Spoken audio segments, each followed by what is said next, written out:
ரொம்ப அழகா பாடுற ஒரு பறவைய ஒரு குட்டி பையன் வளர்த்து வந்தானா. அந்த பறவை பாடுறத தன்னுடைய நண்பர்கள் கிட்ட காட்டி பெருமைப்படணும்னு அவனுக்கு ஆசையா இருந்துச்சாம். ஆனா அந்த பறவை பகல் நேரத்துல வாயவே திறக்காதாம். இரவு நேரத்துல மட்டும்தான் பாடுமா. அதனால அந்த பையனுக்கு ரொம்ப கவலையா இருந்துச்சாம். இதெல்லாம் பார்த்துட்டு இருந்த ஒரு ஆந்தை அந்த குருவிக்கிட்ட, பாவம் அந்த சின்ன பையன், அவனுக்காகவாது ஒரு நாள் பாட வேண்டியதானே அப்படின்னு கேட்டுச்சான். அதுக்கு அந்த பறவை, இப்படி தான் ஒரு நாள் நான் பகலில் பாடிட்டு இருந்தப்போ இந்த பையனை பிடிச்சிட்டு வந்துட்டான். ராத்திரியில் யாருமே இல்லாதப்போ நான் பாடியிருந்தேனா நான் மாட்டியிருக்க மாட்டேன்ல, அதனால தான் நான் பகலில் பாடுறதே விட்டுட்டேன் அப்படின்னு சொல்லிச்சான். அதுக்கு அந்த சிரிச்சுக்கிட்டே, இனி நீ பாடினா என்ன பாடலைன்னா என்ன, அதான் நீ கூண்டுக்குள்ளே மாட்டிக்கிட்டியே அப்படின்னு சொல்லிச்சான். இதோட இந்த கதை முடிஞ்சிருச்சு. எந்த ஒரு காரியத்தையுமே செய்யறதுக்கு முன்னாடி யோசிக்கணும்.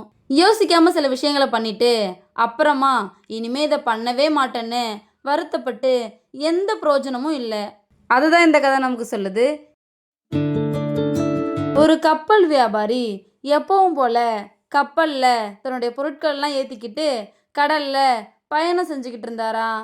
அப்போ திடீர்னு அடிச்ச புயல்ல கப்பல் உடஞ்சி தண்ணீர்ல மூழ்கிடுச்சான். ஆனா இவர் மட்டும் எப்படியோ உயிர் தப்பிச்சு ஒரு தீவு ஓரமா கரை ஒதுங்கினாராம். நான் கும்பிடுற தெய்வம் கண்டிப்பா என்னை கைவிட மாட்டாருன்னு நம்பிக்கையோட அந்த தீவுலையே ஒரு குடிசையை கட்டி வாழ ஆரம்பிச்சாராம். திடீர்னு ஒரு நாள் அந்த குடிசையும் தீ பற்றி எரிஞ்சு போச்சான். மொத்தமாக உடஞ்சி போனாரா. கடவுள் மேலே இருந்த நம்பிக்கையே போய், நீ எல்லாம் ஒரு கடவுளா, நீ என்னை கைவிட்டுட்டியேன்னு திட்டி அழுதுகிட்டே தூங்கிட்டாராம். கண்ணு முழிச்சு பார்த்தா அவர் ஒரு கப்பலில் இருந்தாராம். நான் அந்த தீவில் மாட்டிகிட்டு இருந்ததை நீங்கள் எப்படி கண்டுபிடிச்சிங்கன்னு அவங்கள பார்த்து கேட்டாராம். அதுக்கு அவங்க, குடிசை எரிஞ்சதால் வந்த புகையை பார்த்து தான் நாங்கள் அங்கே வந்தோம் அப்படின்னு சொன்னாங்களாம். இதோட இந்த கதை முடிஞ்சிருச்சு. இக்கட்டான சூழ்நிலையை கடக்க கடவுள் ஏதாவது ஒரு ரூபத்தில் வந்து உதவி செய்வார். அதுதான் இந்த கதை நமக்கு சொல்லுது.